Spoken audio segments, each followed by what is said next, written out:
This episode is sponsored by Squarespace. Whether you need a domain, website, or online store, make your next move with Squarespace.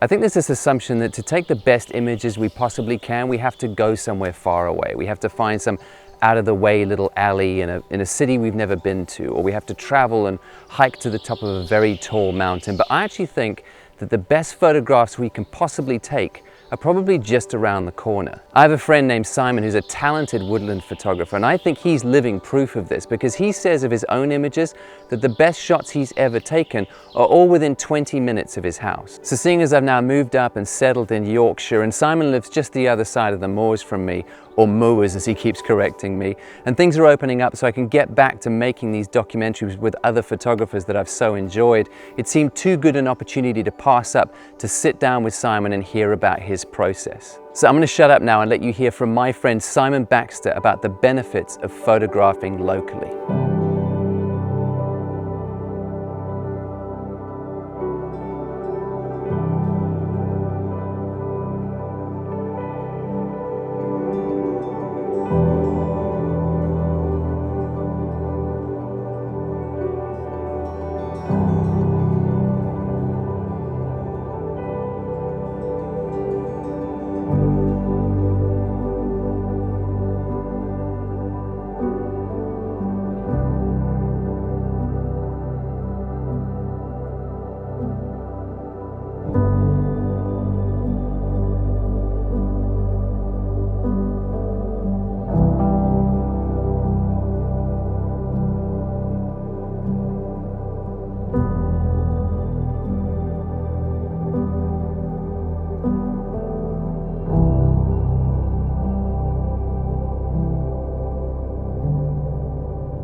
I'm not really sure where the interest originally stemmed from, because I was too young to remember. I was probably only about 7 to 10 years old, something like that.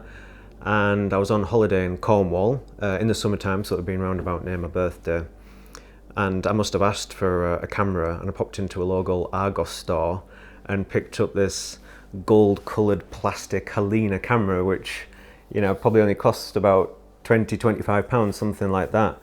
And that was it really, just as a kid in the 80s, snapping away with this little thing. And you know, it was at that time where I used to take the roll of film out, pop it in an envelope, post it back, and then a week later you have the excitement of opening this envelope of prints. And then a few years later I remember receiving a Pentax fully manual SLR. It was an old second-hand piece of kit. I wish I still had it. One of those old ones where you look through the viewfinder, you've got that exposure needle. But back then I was photographing anything and everything. You know, it was motorsport, landscapes, patterns on Christmas trees, even rain on the window, just whatever took my fancy really. Yeah, it's something that I drifted away from in my 20s and early 30s because I became more interested in an active lifestyle, you know, addicted to the rush of adrenaline through mountain biking, snowboarding, kayaking, that sort of thing. But then it was later, probably at some point in my sort of mid-30s, early 30s, that I suffered a back injury, and that led me back into photography and helped me discover woodland, and it became much more serious, and all the other very active hobbies that I had, they had to take a back seat, and just a very slow-paced appreciation of nature is then what became the thing that I became passionate about. So the turning point, I think, for me and how my interest in photography became rekindled and became my kind of number one passion was actually when Meg, our dog, came into our lives.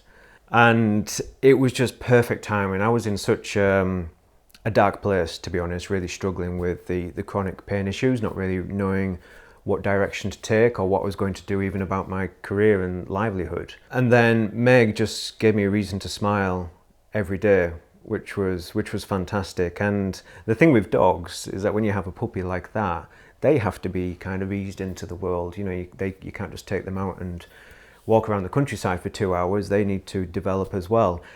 And it was just wonderful that exactly the same pace at which she needed to develop and become stronger is what I needed as well. So we kind of slowly rehabilitated together. But we were confined to the local area because my car sat on the drive for months and months because it was too uncomfortable to drive it. So we'd walk from home. I'd get to the point where I could sit in the car for 5 minutes and we'd walk from there, because movement was, you know, that was the thing that I needed the most. I needed to avoid being sedentary. And then I started to take my camera because I wanted to document this puppy growing up. So I'd take pictures of Meg running through the woods and just looking cute. And then we'd go a little bit further and we'd start to enjoy some of the local landmarks. So I'd photograph Meg within the landscape. And it just kind of evolved very organically and very slowly, but absolutely perfectly from that point, where, you know, I enjoyed every single moment with Meg, but then I started to turn the camera towards the landscapes as well and starting to appreciate, yes, the company of Meg, but just being in nature, having that contact with nature on a regular basis.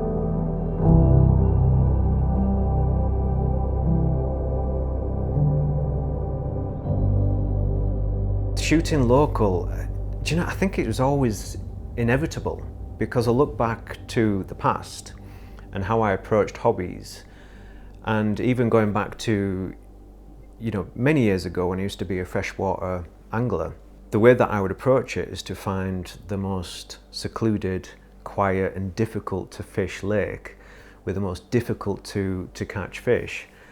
And it was the challenge of that, and it was never far from home, because we wanted somewhere where we could go frequently to get to know it intimately, and it was that knowledge that we built up that allowed us to understand the fish, how they behaved, and increase our chances of catching them. The wonderful thing about shooting local, finding these great places to photograph which are easily accessed, you know, within a relatively short distance from home, is that to witness those and observe those places season to season, you learn an incredible amount about how the trees behave. You know, the different types of trees, the different species, how, you know, which ones flower, you know, which ones turn the first in autumn and get that beautiful autumn colour. And just how the understory behaves and what's going to happen. You can quite accurately predict when things are going to happen, how they're going to look. I can give you an example of an image which has been very successful for me and is a good example, I think, of lots of the things that I particularly enjoy about woodland. And I don't think I could have made this image work without that kind of local knowledge of that particular area. It's actually up on the wall here, but this particular version was taken in September 2017. But I actually found the location in March 2016. And when I first walked into this little shallow valley in this woodland, it's actually part of an estate. So it's private land, but open access. So very few people go there because there's no footpaths going into it. You're just following deer trails. And it led me to this particular shallow valley with this fallen birch tree, beautiful, big, characterful old pine tree in the distance, just nestled amongst the much sort of straighter, less characterful pine trees. And I just loved everything about the scene. I have this thing that if I find something really good and I enjoy spending time there, it's almost like this quest to do it justice. And I have this longing desire to make an image which just shows the very best of what that particular woodland has to offer, or, you know, whatever's within my capabilities. So it's just becomes an obsession. It's not just a case of I'll take a picture, you know, once I get some nice conditions, I'll take a photograph of that and that's it, I'm happy. It never stops. It does. I'll keep, if there's a composition that I really like, I'll go back for years and try and just always work towards a better version. So it was actually only a month after I found this particular location, and I was there in the most unexpected flurry of snow, which was in late April, and it was just blasting down the valley from behind me, creating this wonderful atmosphere. It was around about dawn time, so it was incredibly blue. And that's when even though I'd made a scouting image of this composition, that's when I made my first one, which I thought was quite nice, but just didn't really kind of communicate everything that I wanted from it. And I think some tweaks were needed in terms of the composition. I made another version in December 2016, which was in my very first YouTube video, so is close to my heart also. But like I said, it was in September, the 2nd of September 2017, I made my ideal version. And I think it was very much, I was wrapped up in the experience because it was the first time that I'd ever seen that morning mist with the sunlight trying to break through. So you get that wonderful contrast of that warm glow, the cool tranquility of the mist. And everything about it just felt perfect. I don't think I would have been able to, you know, nail that image if it wasn't for that prior knowledge, because I didn't even have to think about the composition. It was I know what I want to do here. I've always known what I really want to get out of this scene. Now I just need to make it work. And I adapted things ever so slightly because there was these cobwebs just through the bilberry, which was just all the morning dew was sat on there. And that added this sort of fourth dimension. So the end result, very, very happy with it, but it never would have come to be if it wasn't for that dedication to keep going back time and time and time again until I got to the point where I thought, the conditions are never going to get better than this. This is it.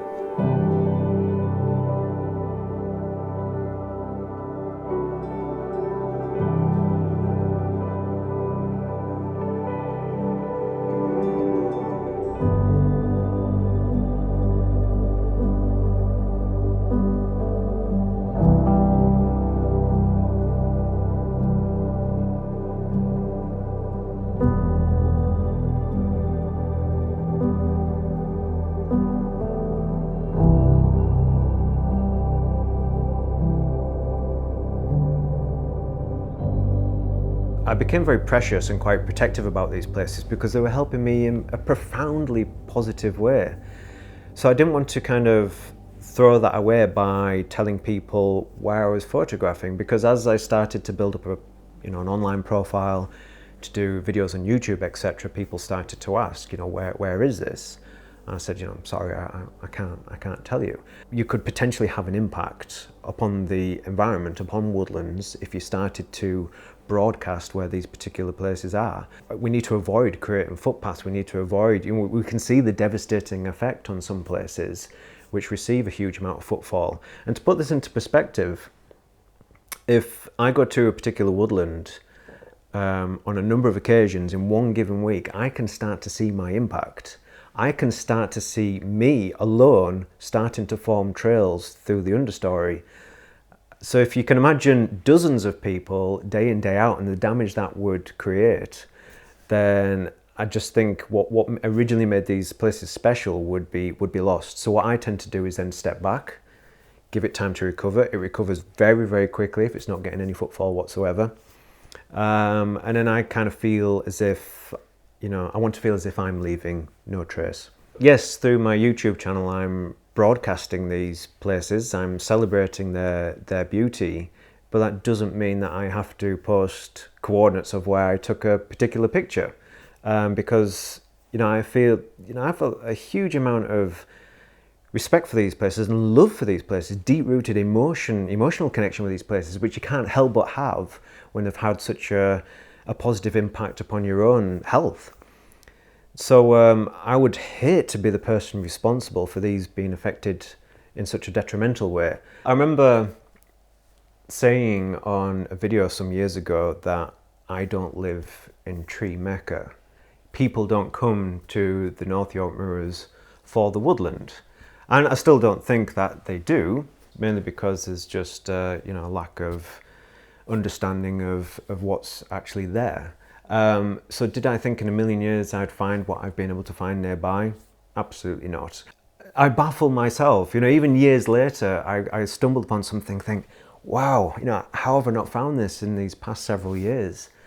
And it's there, and you can go there on a sunny bank holiday when you'd expect these places to be busy and you won't see anybody for hours. So it's just that willingness, just give it a shot, and you'll be, even if you thought you knew your local area well, and I thought I did, I've spent years mountain biking it, I've still become extremely surprised. And I really want to kind of encourage other people to do that, you know, to find their place, to go into their local landscape if they can, and find that thing that they have a true connection with. Because if you can find that, and find that very place where you know, that you're emotionally drawn to as well, and you have the ability to frequent there, witness its changes, observe how it behaves through the seasons, and connect with those changes, and also build up your knowledge, and that knowledge which is much easier to build up when you're able to visit these places on a regular basis, then I genuinely believe that has a massively positive impact upon your photography and how you see the world. Because it's not just about, you know, walking through the woods and looking at something and taking a photograph because it looks nice.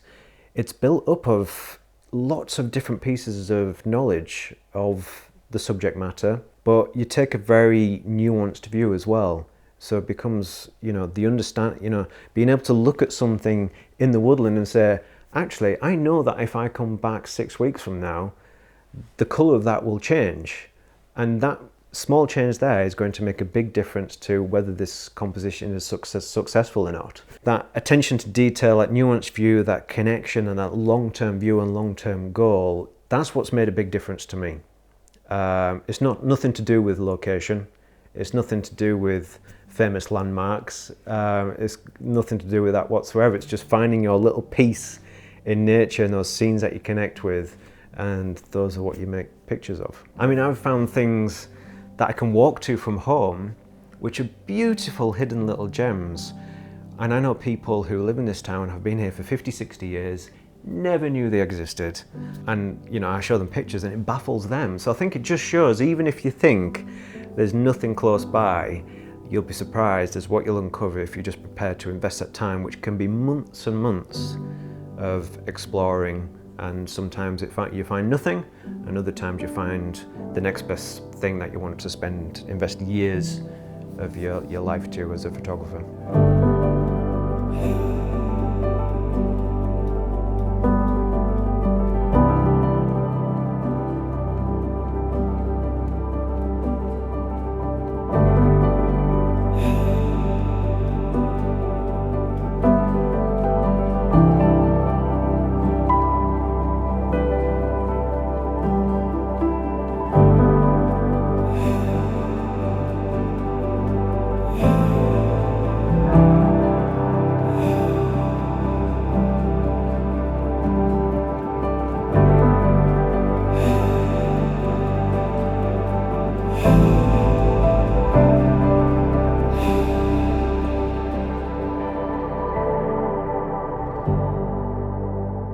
Now, Simon obviously talked more about his specific genre of woodland photography, but I think it applies to all of us, and especially in the last year where we haven't been able to travel as much as we'd like. I think a lot of photographers have put their photography on hold because they think, well, if I can't go somewhere, I can't take good images. However, in that last year, I've taken that challenge to shoot locally because of the circumstances we were in. So I went over the road when I was living in London and took loads of photographs just around Wandsworth Common when I was going for my daily walks. And I was surprised how much great stuff I came away with. And it made me question my mentality, the one that I had that said I had to get on a bus and go into central London if I wanted to have a serious day shooting. Photographers like Simon challenge my assumptions that I have to go somewhere to get good images and remind me that if I'm willing to take the time and dig deeper in my local area and learn its rhythms, there's probably a great depth to be mined right there. And that goes for street photographers and landscape photographers and everybody in between. I'll leave a link to Simon's YouTube channel and his Instagram down below. Please go take a look